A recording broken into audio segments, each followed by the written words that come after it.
At Al Jazeera's investigative unit, we've conducted a forensic, meticulous examination of the events of October the 7th. They were taken by surprise by this very large music festival that was taking place, which they don't seem to have been aware of. Having overrun the military bases, the game plan was to grab hostages and take them back. And they do this on a large scale, but they also clearly kill very large numbers of unarmed civilians as well.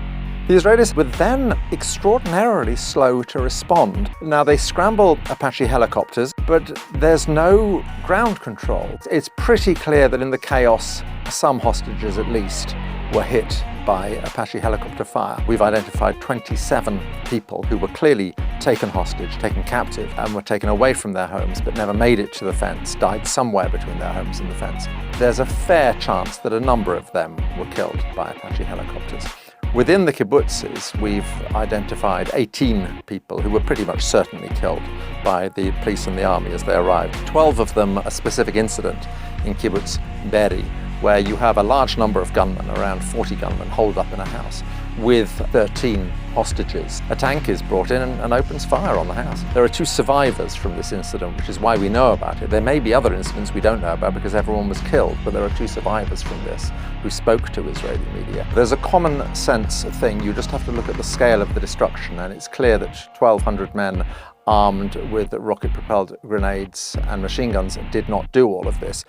The Hannibal Directive, which was something that was developed in the 1980s by the Israelis, and it was basically to avoid situations where their enemies would capture 1 or 2 or 3 Israeli soldiers and then effectively hold them to ransom. There was one occasion where the Israelis released over 1,000 Palestinian prisoners in return for a single Israeli soldier. So an order was issued whereby they said, it's better that we kill everyone than allow people to be captured.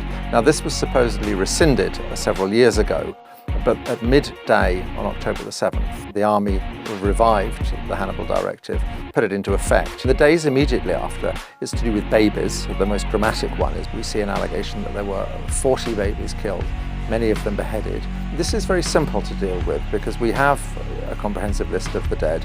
We know that 2 babies are killed on October the 7th. One is a 10-month-old child who is hit by a bullet fired through a safe room door.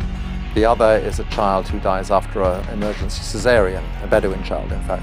Now, any story about babies that does not relate to those 2, and there are a lot of stories about babies, is not true. 10 children each were tied to the back, burned to death.